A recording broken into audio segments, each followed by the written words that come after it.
I never thought a bunch of overpriced handbags would expose the ugly truth about family favoritism. But that's exactly what happened last spring. The annual cousins shopping spree with my sister-in-law Amanda had become something of a tradition, though I always dreaded it. This year felt different. My daughter Emily was finally old enough to join. Emily, my beautiful creative 16-year-old, had been looking forward to this day for months.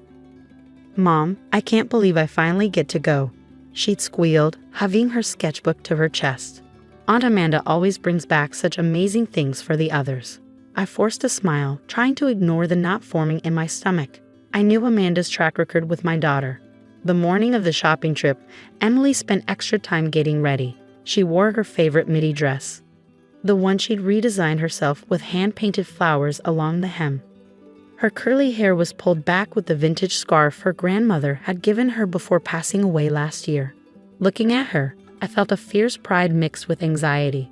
Emily had always been different from her cousins, more artistic, less concerned with trends and social media status.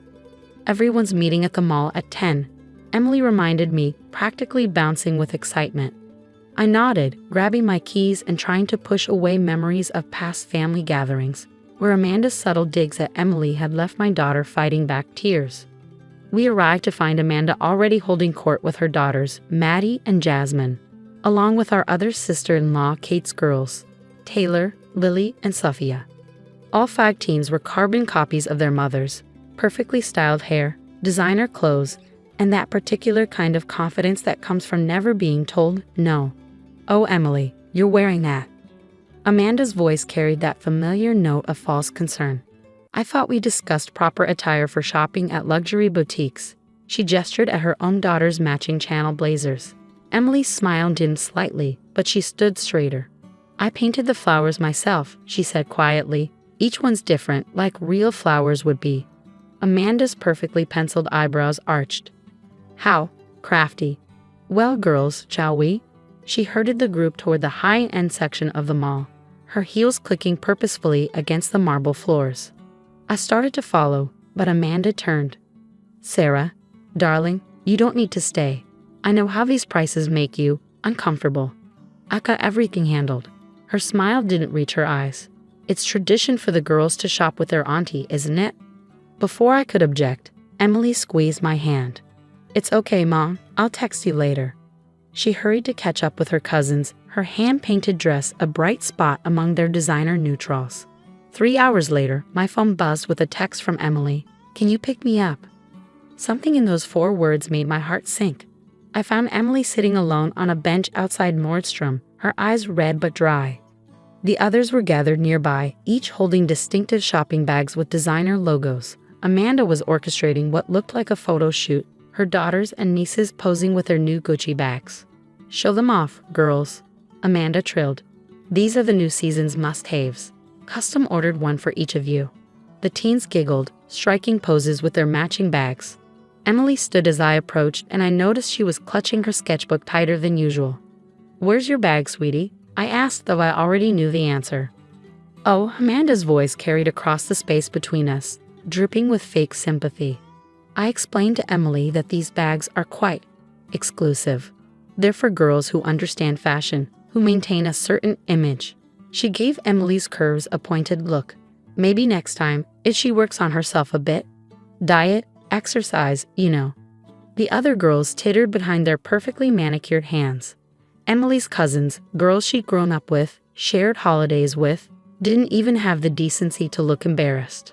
I felt the rage building, but before I could speak, Emily's quiet voice surprised us all. "It's okay, Aunt Amanda. I actually have other plans for my design." She opened her sketchbook, revealing detailed drawings of handbags, each one unique and beautiful. "I've been working on these for months." Amanda's laugh was sharp. "Oh honey, drawing bags isn't the same as owning them. These are Gucci. You can't just..." She waved her hand dismissively at Emily's sketches. "You're right," Emily said, her voice stronger now. "These aren't Gucci. They're Emily Chen originals." She carefully closed her sketchbook, tucking it under her arm. "Mom, can we stop by the art supply store on the way home? I need some new materials." I wrapped my arm around my daughter's shoulders, turning away from Amanda's smirk and the cousins' snickers. Of course, sweetheart. Whatever you need. As we walked away, I heard Amanda's carrying whisper. Bless her heart, thinking she can design bags. Sarah really should manage her expectations better. In the car, Emily was quiet for a long moment. Then, Mom, remember how Grandma always said talent doesn't shout, it shows? I nodded, thinking of my mother-in-law, who'd always encourage Emily's creativity before she passed away. Well, Emily said, opening her sketchbook again, I think it's time for my work to do some showing. She turned to a page where a handwritten letter peeked out, official letterhead visible at the top. The words New York Fashion Week, catching my eye. My daughter smiled, and for the first time that day, it reached her eyes. I've been waiting for the right time to tell you something. The letter Emily showed me that day changed everything. She had been secretly submitting her designs to a prestigious young designers competition, sponsored by one of the biggest names in fashion.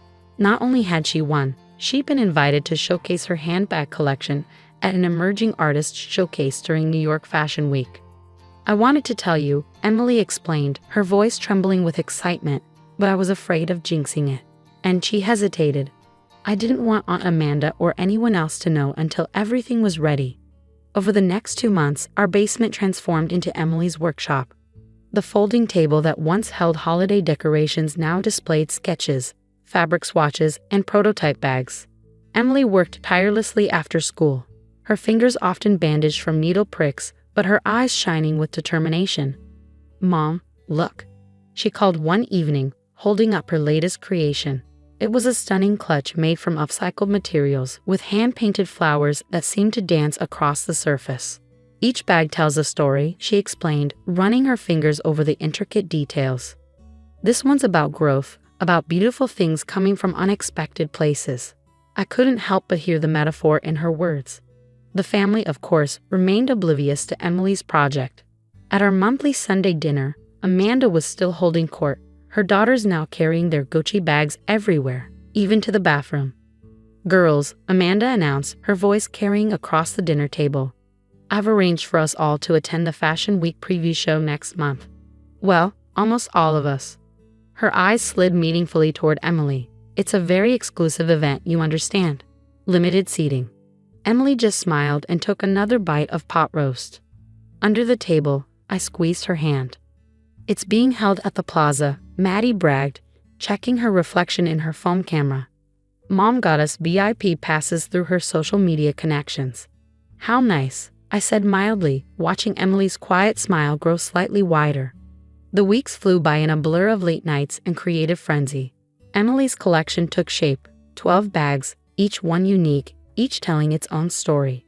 There was a tote inspired by her grandmother's garden, a messenger bag incorporating vintage kimono fabric, and a stunning evening clutch that seemed to capture starlight in its intricate beadwork. The morning of the Fashion Week preview show arrived bright and clear. Amanda's countless social media posts had ensured everyone knew she and the girls would be attending. Emily and I had our own preparations to make. Ready?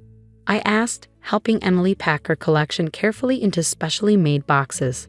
She nodded, but her hands were shaking slightly. What if they laugh at me, Mom? What if Aunt Amanda's right and I'm just being silly? I took her face in my hands, looking into eyes so like her father's.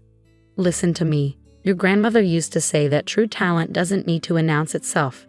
It simply shines. Today, you're going to shine so bright they'll need sunglasses.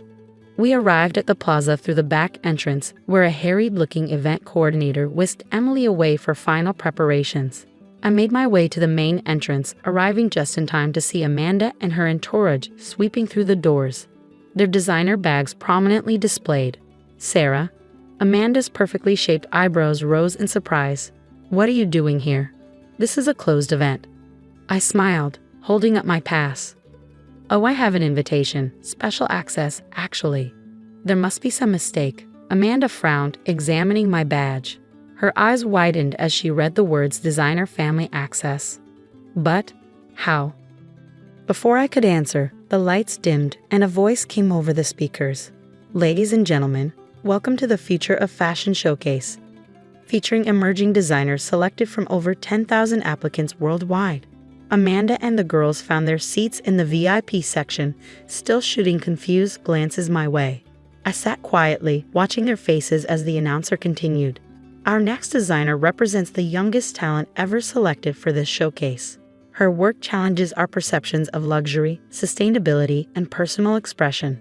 Please welcome Emily Chen. The silence that fell over our family section was absolute. Amanda's champagne glass slipped from her fingers, the crystal shattering against the marble floor just as the first model strutted onto the runway, carrying Emily's garden-inspired tote. The craftsmanship was evident even from a distance. The hand-painted flowers seemed to catch the light and bloom before our eyes. The showcase continued, each of Emily's pieces drawing more gasps and applause than the last. From my seat, I could see Amanda's face cycling through shock, disbelief, and something that looked remarkably like fear. Her daughters sat frozen, their matching Gucci bags forgotten at their feet. The final piece was Emily's masterpiece, an evening clutch that captured the essence of a starlit night, with hand-beaded constellations telling the story of her grandmother's favorite myths. As it passed by, I noticed several front-row fashion editors leaning forward, phones raised to capture every detail. When Emily emerged for her final bow, the applause was thunderous. She stood center stage, wearing her own hand-painted dress, looking both nervous and radiant. In that moment, she wasn't just my daughter. She was an artist coming into her own. "That's my cousin," I heard Lily whisper, her voice carrying an odd mix of pride and embarrassment. "The one we didn't invite today." The aftermath was immediate. Fashion bloggers swarmed the venue, all wanting to interview the young prodigy. A distinguished-looking woman in an impeccable suit approached us, introducing herself as the creative director of a major luxury brand. "Your work is extraordinary," she told Emily, handing her a business card. "We'd love to discuss a potential collaboration. Your sustainable approach to luxury is exactly what we've been looking for." Amanda chose that moment to appear, her designer heels clicking rapidly across the marble floor. "Emily, darling," she trittled, arms outstretched. "Why didn't you tell your favorite aunt about this amazing talent of yours? I always knew you were special." Emily stood her ground, clutching her portfolio close. "Did you?" she asked quietly. "Because last month you said I needed to work on myself before I could understand real fashion." Amanda's smile faltered. "Oh, sweetie, you know I was just trying to motivate you. And look how well it worked." She turned to the creative director, extending her hand.